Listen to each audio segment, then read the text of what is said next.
और नमस्कार। सवाल तो पूछेंगे मैं, आपका स्वागत है। मैं हूं राजेश सोनी। दरअसल मध्य प्रदेश में निकाय चुनाव के बीच मानसूर की जोरदार एंट्री ने प्रशासन के उन सभी दावों और वादों की पोल खोल कर रख दी है। दरअसल रविवार से ही हो रही मूसलाधार बारिश की वजह से प्रदेश के कई जिलों में जलभराव की स्थिति बन गई। मानसून की पहली बारिश में ही सड़कों, दुकानों और घरों में पानी घुस गया। इससे लोगों को भारी परेशानियों का सामना करना पड़ा और लंबे समय से आपको बता दें कि लोगों को गर्मी से राहत का इंतजार था, लेकिन ये बारिश लोगों के लिए आफत बनकर आई। प्रदेश भर में बारिश का ऐसा कहर देखने को मिल रहा है जिसको लेकर डर इस बात का है कि कहीं बाढ़ जैसे हालात ना बन जाए। इसी पर चर्चा करेंगे। कई मेहमान हमारे साथ हैं। मेहमानों का परिचय पहले हम आपसे करवाते हैं। अनिल बुलचंदानी जी हैं, भारतीय जनता पार्टी का पक्ष रखेंगे, आपका बहुत बहुत स्वागत है। आनंद तारण जी कांग्रेस नमस्कार। पार्टी का पक्ष रखने के लिए हमारे साथ जुड़े हुए हैं, सर आपका भी बहुत स्वागत है। और साथ ही वरिष्ठ पत्रकार रमेश शर्मा जी हमारे साथ जुड़े हुए हैं, सर आपका भी बहुत स्वागत है। आप सभी मेहमानों का स्वागत करते हैं, लेकिन पहला सवाल अनिल बुलचंदानी जी से आपसे लूंगा। सर आप तक आवाज पहुंच जी रही है? जी जी, आ रही है, आ रही है। अनिल जी, 18 साल से आपकी सरकार है जी और पिछले निगम में अगर देखा जाए तो निगम में 16 ही निगमों में आपका कब्जा रहा।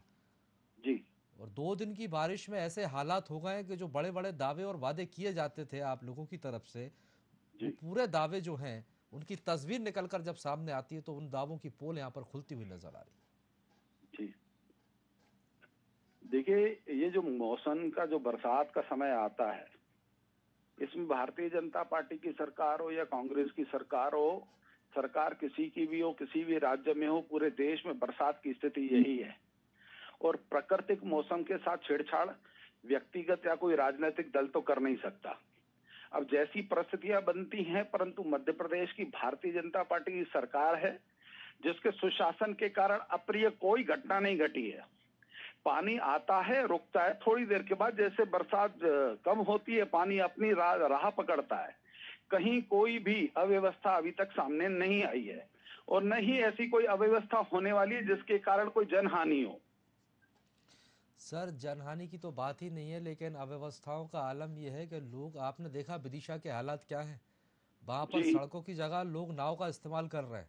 अब आप ही क्या, नगरीय निकाय चुनाव चल रहे हैं और यही वो मुद्दे होते हैं जिनको लेकर जनता के बीच जाते हैं। तो सर, कहीं ना हम कहीं जनता निकाय के निकाय बीच में चुनाव यही में तो जी। निवेदन करने गए थे कि अभी जो कोरोना काल में 2 साल नगर निगम के चुनाव नहीं थे, पार्षद नहीं थे, हम लोग जनता के बीच में नहीं जा पा रहे थे। आज कोरोना के बाद जिस प्रकार से हम जनता के बीच में गए, जनता की समस्याओं को समझाए और उसी समस्याओं का समाधान करने के लिए, उन्हीं की सेवाओं के लिए हम लोग जनता के बीच में जा रहे हो। जनता से मत मांगा है, जनता गजब देख रही है गजब शिवराज जी के गजब का नेतृत्व तर्क दे में रहा है और अनिल जी केंद्र। आप। 2 साल से जी कोरोना था, 18 साल से आपकी सरकार थी। चलिए लौटूंगा मैं आपके पास। आनंद जी मैं आपके पास आऊंगा। सर कैसे देखते हैं जिस तरह से ये बारिश का दौर है और जो तमाम दावे और वादे थे, लोग परेशान हैं। लोगों को इंतजार तो राहत का था, लेकिन ये आफत देखने को मिल रही। देख लो ना आप, भारतीय जनता पार्टी के हमारे यही वो नेता मुद्दे कितनी हैं जिन्हें बढ़िया बात उठाकर बोल रहे आप लोग भी चुनाव में जनता के बीच पहुंच रहे हैं। थे। नहीं नहीं, हम तो बिल्कुल बाकायदा चुनाव में हैं और चुनाव में इन्हीं सब बातों को लेके आएंगे कि किस तरह से कुशासन भारतीय जनता पार्टी द्वारा व्याप्त कर दिया गया। अभी कितने साफ वही तो बोल रहे हैं कि किसी की सरकार।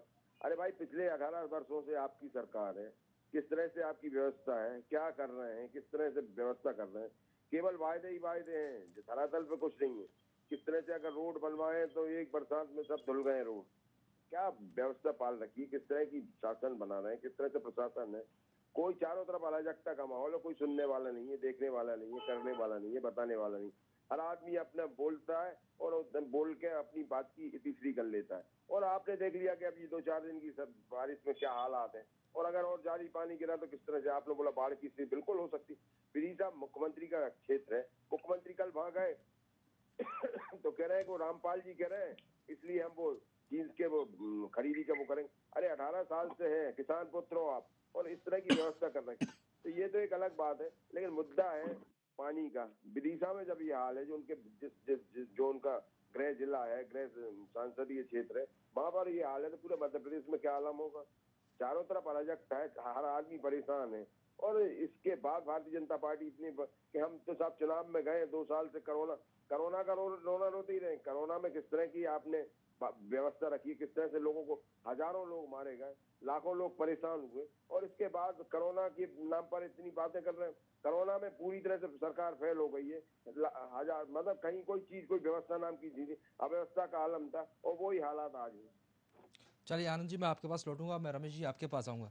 रमेश जी, सर आपसे समझना चाहूँगा, निकाय चुनाव है और ऐसे में जिस तरह से ये आफत की बारिश देखने को मिल रही है और तमाम वादे राजनीतिक दलों की तरफ से सर किए जाते हैं, और उन दावे और वादों की जब पोल खुलती हुई नजर आती है और ऐसे में जनादेश, क्या लगता है सर कहाँ जाता हुआ दिखाई देगा?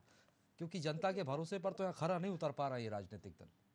देखिए, कुल मिलाकर के ये ठीक है कि राजनीतिक दल वादे करते हैं और ये सारी समस्याएं खड़ी होती हैं, लेकिन ये जो बाढ़ के कारण, पानी के कारण ये अव्यवस्था है, इस अव्यवस्था के लिए एक नंबर पर तो मैं खुद समाज को इसका जिम्मेदार मानता हूँ, तो दूसरे नंबर पर स्थानीय प्रशासन को। मुझे आप ये बताइए, जिसका जहाँ मन होता है वहाँ वो मकान बना रहा है, जिसका जहाँ मन हो रहा है वहाँ वो उसको मकान को फैला रहा है। आज मकान के दरवाजे से सड़क को पार करके दूसरे दरवाजे तक धरती को एक फुट पानी पीने की जगह नहीं बची है। टाइल्स लग गए हैं सड़क तक, पर रोड आ गया, फिर दूसरी तरफ भी टाइल्स लगे हैं, फिर मकान बन गए हैं, तो आखिर ये पानी जाएगा कहाँ? नालियों को ऐसा भरते हैं। मुझे एक बात बताइए, सरकार कांग्रेस की हो कि भाजपा की, तो कोई मुख्यमंत्री या कोई मंत्री या नेता विरोधी दल आकर के नाली में कचरा नहीं डालता, जो मोहल्ले वाली नालियों को डाल करके ब्लॉक कर देते तो पानी सड़क पर आएगा। तो अब पानी को ना तो रुकने की जगह बची है, ना निकलने की जगह बची है। तो सबसे पहले आप मुझे बताइए, मेरे देखते देखते तालाब का कितना हिस्सा लोगों ने पाट लिया है। तो कुल मिलाकर के जहाँ कंठी खनती है, जहाँ बरसात के नाले के किनारे पानी को रुकने का स्थान होना चाहिए, वहाँ अतिक्रमण करके बस्तियां बसी हुई हैं। जब ये बस्तियां बसती हैं, तब जो वहाँ का दरोगा होता है, वो नगर निगम का इंस्पेक्टर होता है, कोई इस पर ध्यान नहीं देता, और आगे चल करके वो सारी की सारी राजनीतिक दृष्टि से वो सारी नेचुरलाइज हो जाती है। कुल मिलाकर के स्थानीय प्रशासन और समाज, ये दोनों इस बात के लिए जिम्मेदार है। भाई पानी हर साल आता है, तो पानी निकल गया और उसका कब्जा तो कर लेते, नालियों के किनारे लोगों ने कितने बड़े बड़े मकान बना रखे। तो ये समझता हूँ समाज को भी थोड़ा सा जागृत होना पड़ेगा। और ये स्थिति ऐसे नहीं है, यहाँ भाजपा वालों की सरकार है, छत्तीसगढ़ में कांग्रेस की सरकार, राजस्थान में कांग्रेस की सरकार है। तो कुल मिलाकर के मैं सरकारों को दोष बिल्कुल नहीं दूंगा, कांग्रेस की है या भाजपा की है। इसके लिए समाज और स्थानीय प्रशासन, ये दो लोग जिम्मेदार हैं, और मैं समझता हूँ इन दोनों को अभी भी चेत जाना चाहिए और भविष्य के लिए कुछ सुधार करें। निश्चित तौर पर ये राजनीतिक दलों की गलती तो नहीं हो सकती सर, लेकिन बुलचंदानी जी, प्रशासन की बड़ी चूक तो ये मानेंगे ना सर, लेकिन सवाल इसलिए खड़े होते हैं क्योंकि सरकार आपकी है, इसलिए आपसे सवाल पूछते हैं। देखिए, ये चूक प्रशासन की है, जगह जगह अतिक्रमण, अगर इन पर कार्रवाई करवाई जाए, प्रशासन पर अगर नकेल कस के रखी जाए, ये सरकार की जिम्मेदारी है, तो ये हालात ना बनेंगे। चाहे बीजेपी की सरकार हो, चाहे कांग्रेस की सरकार रही हो, लेकिन हालात तो जस के तस ही रहते हैं। परेशान जनता होती है, लोगों की मनमानी का नतीजा जो भुगतना पड़ रहा है। सर, मैं रमेश जी का सबसे पहले धन्यवाद ज्ञापित करूंगा कि उन्होंने निष्पक्ष और एक सच्ची कड़वाई जो है समाज का हम सब लोगों के सामने रखी है। ये हम अगर राजनीतिक दल रखते हैं तो लोगों को लगता है कि जनता के ऊपर ही उंगली उठा रहे हैं। सच्चाई तो ये है कि जो भी व्यक्ति जिसके पास मकान है, छोटा है, बड़ा है, जैसा भी है, 1500 फुट है, 2000 है, घर के बाहर की जो गली होती है, उस गली तक पे लोग फर्शी बिछा देते हैं। उनको लगता है कि ये हमारा टू व्हीलर खड़ी करने की जगह मिल गई। हर व्यक्ति, पढ़ा लिखा तक व्यक्ति अतिक्रमण कर रहा है और नाली को ढका जा रहा है। नाली ढक जाएगी। अब स्वच्छता, अगर वो घर के पास की सफाई खुद नहीं करेंगे तो दिक्कत भी उनको आती है। हाँ, मैं आपकी बात इससे सहमत हूं कि प्रशासनिक स्तर पर लगाम इसलिए नहीं कसी जा पा रही थी क्योंकि पार्षद थे नहीं, सिपाही थे नहीं। पार्षद एक सिपाही की तरह होता है जो क्षेत्र की समस्या लेकर प्रशासनिक अधिकारियों के पीछे पड़ा रहता, चिल्लाता रहता, संघर्ष करता रहता, तब जाके स्वच्छता होती है, सफाई होती है। अब पार्षद नियुक्त करने का समय आया है और जनता को मालूम है कि भारतीय जनता पार्टी की आइडियोलॉजी क्या है। स्वच्छता मिशन किसने प्रारंभ किया? हम, हमारी पार्टी, हमारे पार्षद चुनकर आएंगे। निश्चित रूप से कांग्रेस से बेहतर काम हमने किया है, तभी 18 साल से हम लोग बैठे हुए हैं। जनता हम पर भरोसा करती है और हम पर बड़ी विश्वास की नजरों से देख रही है कि जल्दी से जल्दी चुनाव के परिणाम आए, दूसरे दिन से ही पार्षद जो है जनता की सेवा में लग जाएं।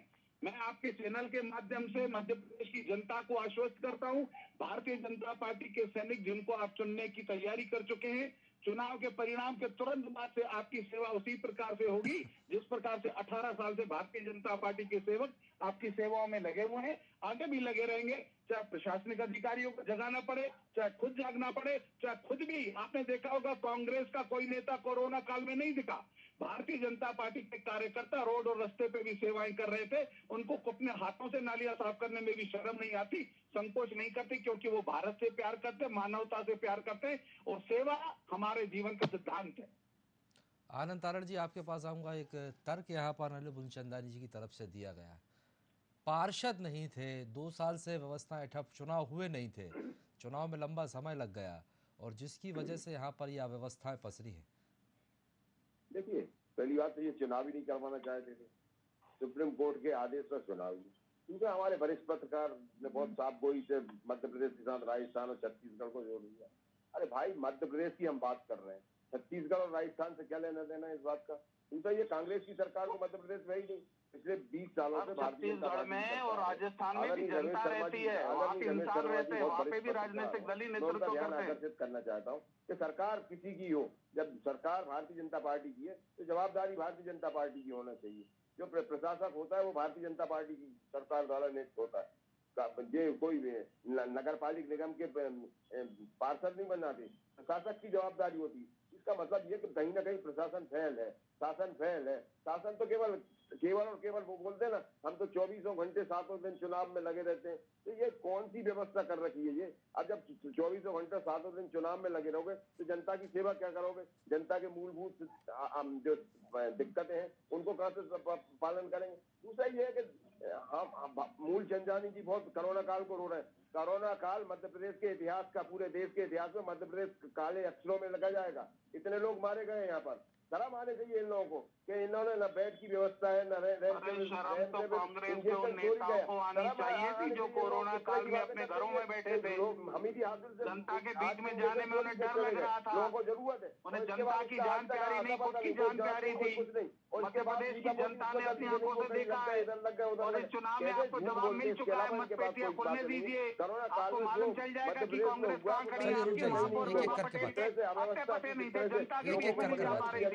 ये भी सबने देखा। जहां तक नगर निगम की बात है, नगर ने जो आज नगर निगम के चुनावों की बात है, लेकिन अनिल जी, जो अतिक्रमण कर रखा है, ठीक है, ये देखिए, जो लोगों ने अतिक्रमण करके रखा है, इसमें पार्षद क्या है? इसमें तो जिम्मेदारी निगम प्रशासन की है, जाकर अतिक्रमण हटाए।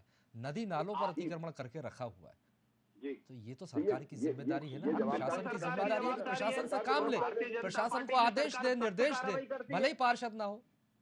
देखिए, कार्रवाई बिल्कुल हुई।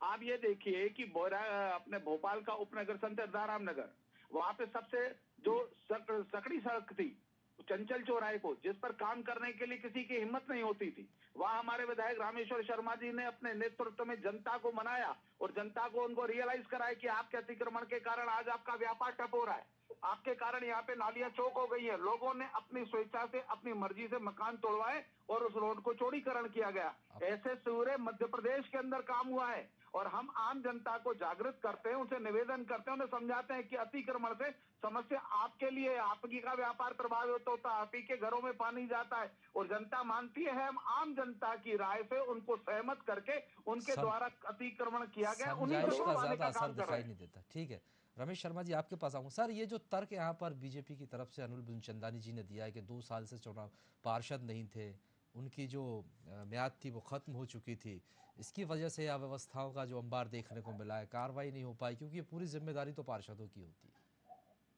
देखिए, मोटे तौर पर मूलचंदानी का कहना अपनी जगह सही होगा, लेकिन मुझे आप ये बताइए, आपकी भी जितनी आयु होगी, जब से आपने होश संभाला होगा, तब से हर बरसात में नाली भरती है, और हर बरसात में सड़क भरती है, और हर बरसात में बाढ़ आती है। और जब बाढ़ आती है, सड़क भरती है, नाली भरती है, तब लोग चिंता कर लेंगे, हाय तौबा कर लेंगे। तो जिसका जो मन होगा खुद को छोड़ करके दूसरे को कर जाएगा। तो समस्याओं का समाधान दूसरे को गाली देने से, दूसरे पर आरोप लगाने से नहीं होगा, आत्मचिंतन करने से होगा। प्रत्येक व्यक्ति को, शहर भर के, देश भर के, प्रदेश भर के, गांव भर के, हर व्यक्ति को ये सोचना चाहिए कि ये जो पानी अगर भर रहा है सड़क पर, ये जो नाली अगर भर रही है, तो उसमें उसकी जिम्मेदारी कितनी है, उसका दोष कितना है, उसने कितना सड़क पर कचरा डाला हुआ है। तो कुल मिलाकर के जिस दिन व्यक्ति आज भी कुछ माहौल हो गया, राजनीतिक दलों ने भी इतने आश्वासन दे करके, इतनी सुविधाएं दे करके लोगों को निकम्मा जैसा बना दिया। मोटे तौर पर आज हर चीज लोगों को सरकार से ही चाहिए। नाली साफ करना है तो सरकार नाली साफ करने आए। आज भाजपा की सरकार है, कल कांग्रेस की सरकार हुआ करती थी। आप मुझे बताइए, हर साल तालाब का पानी बाढ़ में आता था और सूखता था। आनंद कारण की भी मेरे आयु से 6-4-10 साल आगे पीछे होंगे, ये खुद देखने वाले हैं कि हमेशा हर साल में टिकट होती है, लेकिन किसी समाज में जागृति नहीं आ रही है। समाज पानी को निकलने के और पानी के ठहरने के स्थानों पर मकान बना रहा है, फिर अपना मकान ऊपर कर रहा था कि दूसरे के मकान में पानी भरे। आज अगर आप देखें तो बाकी ये जो पिछड़ी बस्तियों को हम कह सकते हैं, उनको तो छोड़ ही दीजिए। ये जो पास कॉलोनी कहलाती है, शिवाजी नगर की अरेरा कॉलोनी की जो पास कॉलोनियां कहलाती हैं, जहाँ करोड़ों अरबों रुपए के मकान बने हुए हैं, एक आदमी ने ऊपर पानी अपना मकान कर लिया, उसके पास पैसा था, वो दूसरे के में भर रहा है, दूसरे ने ऊपर भर लिया तो वो सड़क पर पानी भर रहा है। ये जो लोग मकान ऊपर कर रहे हैं, इसकी वजह से सड़क पर पानी भरता है। आपको पानी को निकलने की जगह क्यों नहीं छोड़ रहा है? मेरा तो इस मामले में ये है कि ताकत के साथ की कार्रवाई हो, और जो लोग मकान ऊंचे करके पानी को निकलने का रास्ता बंद कर रहे हैं, उस पर बड़े बड़े चालान होना चाहिए, नहीं तो बुलडोजर चला दें आप के मकानों पर। शासन और प्रशासन का डर यदि देखने को मिले और लोगों के अंदर यदि जागरूकता देखने को मिले तो बहुत हद तक इस तरह के हालातों से बचा जा सकता है। बहुत बहुत शुक्रिया आप सभी मेहमानों का हमारे साथ जुड़ने के लिए और बातचीत के लिए। तो आपको बता दें कि मध्य प्रदेश की तस्वीरें हैं। लंबे समय से गर्मी से लोगों को राहत का इंतजार था, लेकिन जिस तरह से बारिश हुई, ये राहत की जगह आफत बनकर सामने आई। लोग परेशान हैं, जगह जगह जल भराव की स्थिति बन गई है, लोगों के घरों में पानी पहुंच गया है। लेकिन इसलिए अहम बहुत ज्यादा हो जाता है कि अभी नगरीय निकाय चुनाव है और यही वो तमाम मुद्दे हैं जिनको लेकर जनप्रतिनिधि जनता के बीच पहुंच रहे हैं। लेकिन अब जनता का क्या रुख होगा, ये देखने वाली बात होगी। फिलहाल के लिए बहुत बहुत शुक्रिया और आगे की खबरों के लिए आप लगातार बने रहिए VIP न्यूज के साथ।